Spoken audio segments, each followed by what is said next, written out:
بسم اللہ الرحمن الرحیم۔ السلام علیکم۔ آج ہم پڑھیں گے حضور صلی اللہ علیہ وآلہ وسلم کی پرورش حلیمہ سعدیہ رضی اللہ تعالیٰ عنہ کی گود میں۔ حضور صلی اللہ علیہ وسلم جس زمانے میں پیدا ہوئی ہے، اس زمانے میں عرب کا دستور یہ تھا کہ جب ان کے ہاں کوئی بچہ پیدا ہوتا تو وہ دیہات سے آنے والی دائیوں کے حوالے کر دیتے تاکہ دیہات میں بچے کی نشو و نما ہو اور وہ خالص عربی زبان سیکھ سکے۔ دائیوں کا قافلہ مکہ میں داخل ہوا۔ انہوں نے ان گھروں کی تلاش شروع کی جن میں بچے پیدا ہوئے تھے۔ اس طرح بہت سی دائیاں جناب عبد المطلب کے گھر بھی آئیں، نبی کریم صلی اللہ علیہ وسلم کو دیکھا، لیکن جب انہیں معلوم ہوا کہ یہ بچہ تو یتیم پیدا ہوا ہے تو اس خیال سے چھوڑ کر آگے بڑھ گئیں کہ یتیم بچے کے گھرانے سے انہیں کیا ملے گا۔ اس طرح دائیاں آتی رہیں جاتی رہیں، کسی نے آپ کو دودھ پلانا منظور نہ کیا، اور کرتی بھی کیسے؟ یہ سعادت تو حضرت حلیمہ رضی اللہ عنہ کی حصے میں آنا تھی۔ جب حلیمہ رضی اللہ عنہ مکہ پہنچی تو انہیں معلوم ہوا سب عورتوں کو کوئی نہ کوئی بچہ مل گیا ہے اور اب صرف وہ بغیر بچے کے رہ گئی ہیں۔ اب کوئی بچہ باقی نہیں رہا۔ ہاں، ایک یتیم بچہ ضرور باقی ہے جسے دوسری عورتیں چھوڑ کر گئی ہیں۔ حلیمہ سعدیہ رضی اللہ عنہ نے اپنے شوہر عبداللہ ابن حارث سے کہا، خدا کی قسم مجھے یہ بات بہت ناگوار گزری ہے کہ میں بچے کے بغیر واپس جاؤں۔ دوسری سب عورتیں بچے لے کر جائیں گی، یہ مجھے طعنے دیں گی، اس لیے کیوں نہ ہم اس یتیم بچے کو ہی لے لیں۔ عبداللہ بن حارث بولے، کوئی حرج نہیں، ہو سکتا ہے اللہ اسی بچے کے ذریعے ہمیں خیر و برکت عطا فرمائے دیں۔ چنانچہ حضرت حلیمہ سعدیہ رضی اللہ عنہ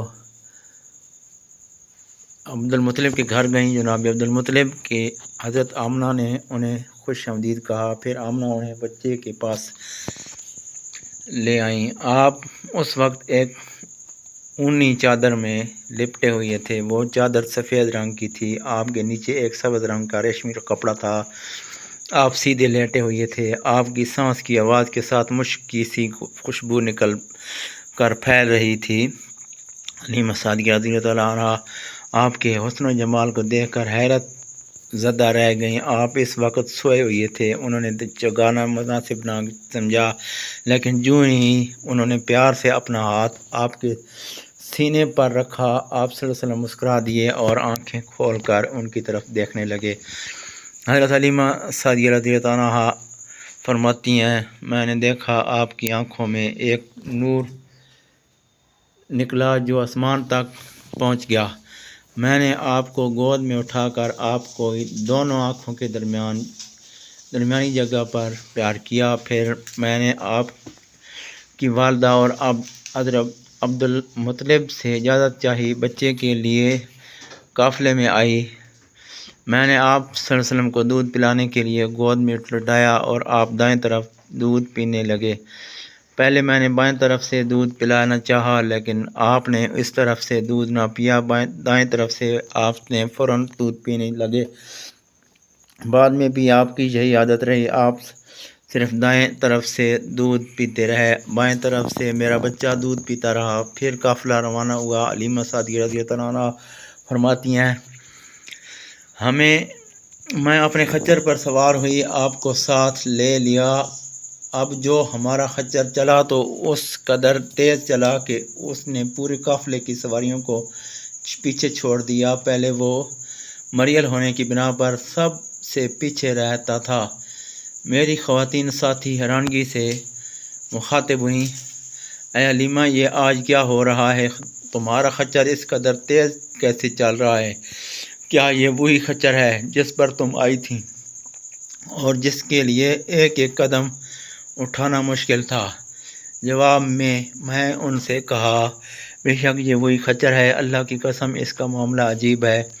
پھر یہ لوگ بنو سعد کی بستی پہنچ گئے۔ ان دنوں میں یہ علاقہ خشک اور قحط زدہ تھا۔ حلیمہ سعدیہ رضی اللہ عنہ فرماتی ہیں، اس شام جب ہماری بکریاں چر کر واپس آئیں تو ان کے تھن دودھ سے بھرے ہوئے تھے، جب کہ اس سے پہلے ایسا نہیں تھا۔ اس میں سے دودھ بہت کم اور بہت مشکل سے نکلتا تھا۔ ہم نے اس دن بکریوں کو دودھ دہایا تو ہمارے ساتھ سارے برتن بھر گئے، اور ہم نے جان لیا کہ یہ ساری برکت اس بچے کی وجہ سے ہے۔ آس پاس کی عورتوں میں یہ بات پھیل گئی، ان بکریوں اور بدستور بہت کم دودھ دے رہی تھیں۔ غرض ہمارے گھر میں ہر طرف ہر چیز برکت نظر آنے لگی۔ دوسرے لوگ تعجب میں رہے۔ اس طرح 2 ماہ گزر گئے۔ 2 ماہ میں ہی آپ چلنے پھرنے لگے۔ آپ 8 ماہ کے ہونے تو باتیں کرنے لگے اور آپ کی باتیں سمجھ میں آتی تھیں۔ 9 ماہ کی عمر میں تو آپ بہت صاف گفتگو کرنے لگے۔ اس دوران آپ کے بہت سی برکات دیکھنے میں آئیں۔ حلیمہ سعدیہ فرماتی ہیں، جب میں نے آپ کو اپنے گھر لے آئی تو بنو سعد کا کوئی گھرانہ ایسا نہ تھا جس سے مشک کی خوشبو نہیں آتی ہو۔ اس طرح سب لوگ آپ سے محبت کرنے لگے۔ جب ہم نے آپ کا دودھ چھڑایا تو آپ کی زبان مبارک سے یہ الفاظ نکلے: اللہ اکبر کبیرہ والحمد للہ کثیرہ وسبحان اللہ بکرۃ و اصیلا، یعنی اللہ تعالیٰ بہت بڑا ہے، اللہ تعالیٰ کے لیے بے حد تعریف ہے اور اس کے لیے صبح و شام کی پاکی ہے۔ پھر جب آپ صلی اللہ علیہ وسلم 2 سال کے ہو گئے تو ہم آپ کو لے کر آپ کی والدہ کے پاس آئے۔ اس عمر کو پہنچنے کے بعد بچوں کو ماں باپ کے حوالے کر دیا جاتا تھا۔ ادھر ہم آپ کی برکات دیکھ چکے تھے اور ہماری آرزو تھی کہ ابھی آپ کچھ اور مدت ہمارے پاس رہیں۔ چنانچہ ہم نے اس بارے میں آپ کی والدہ محترمہ سے بات کی۔ ان سے یوں کہا، آپ ہمیں اجازت دیجیے کہ ہم بچے کو 1 سال اور اپنے پاس رکھیں۔ میں ڈرتی ہوں کہیں اس پر مکہ کی بیماریوں اور آب و ہوا کا اثر نہ ہو جائے۔ جب ہم نے ان سے بار بار کہا تو آپ حضرت آمنہ مان گئیں اور ہم آپ کو پھر اپنے گھر لے آئے۔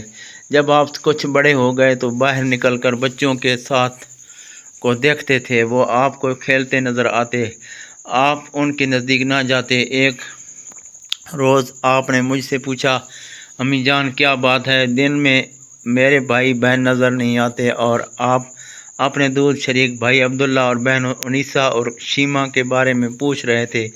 حلیمہ رضی اللہ عنہ فرماتی ہیں، میں نے آپ کو بتا دیا، وہ صبح سویرے بکریوں چرانے جاتے ہیں، شام کو بعد واپس گھر آتے ہیں۔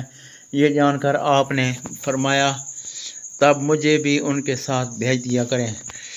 اس کے بعد آپ اپنے بھائی بہنوں کے ساتھ جانے لگے۔ آپ خوش جاتے اور واپس آتے۔ ایسے میں ایک دن میرے بچے خوف زدہ انداز میں دوڑتے ہوئے آئے اور گھبرا کر بولے، امی جان جلدی چلیے ورنہ بھائی محمد صلی اللہ علیہ وسلم ختم ہو جائیں گے۔